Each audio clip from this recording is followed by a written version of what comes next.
everyone, welcome to back my channel. I hope everyone is having a wonderful day. Before starting the video, please go ahead and hit the subscribe button and give this video a thumbs up. At the bar, Alex and Gwen formally introduce themselves. She then confides in him about Xander as she slurps a martini. They move on to shots as Alex bemoans his issues with Maggie. They toast to misery and Alex asks if she wants to get out of there. At Titan, Xander confides in Maggie about Gwen and potentially leaving the paper. Maggie suggests he take over for Alex at Titan. She could use a Kyriakis she can count on. Xander doesn't think Victor would sign off on it. Maggie reiterates that she's CEO. Victor doesn't get a say. Not about Alex and not about him. Xander thanks Maggie for being so loyal to him. She retorts that she might be asking for that loyalty in return pretty soon. Before Xander meets Maggie at the elevator, he texts Gwen to see if she's doing okay. Gwen brings Alex back to her solemn in-room. He nuzzles her hair as she pours them drinks. Gwen shuts him down and then gets a text.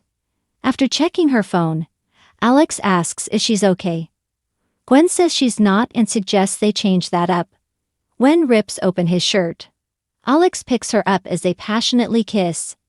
In the apartment, Tripp angrily explains to Wendy that Johnny used his hospital ID to steal lab results.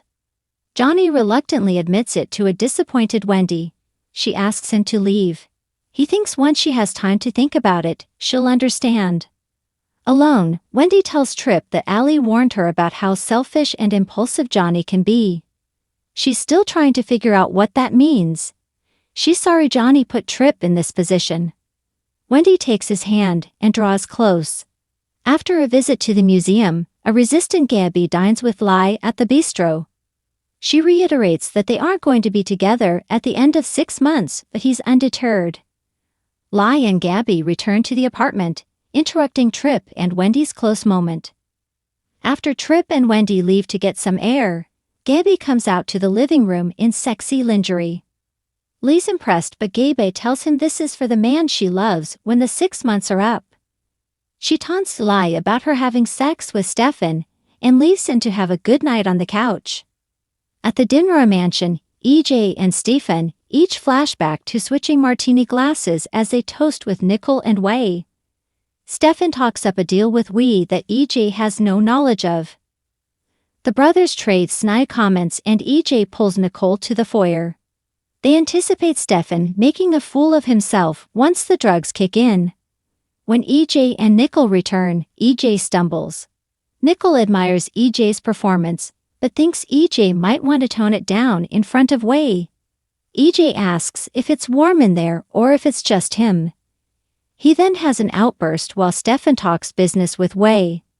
After EJ smooths things over with Shin, Nicole privately asks if EJ switched the correct drinks. EJ assures her he's fine and anticipates Stefan going face first into his bowl of soup at dinner. After dinner, the foursome return to the living room where Stefan drugs EJ's coffee. EJ later switches their mugs, but Stefan switches them back. Johnny joins them and EJ eagerly talks up Johnny to Wei. EJ goes off the rails and pushes Stefan when he tries to rein EJ in. Nicole enlists Johnny's help in getting EJ upstairs.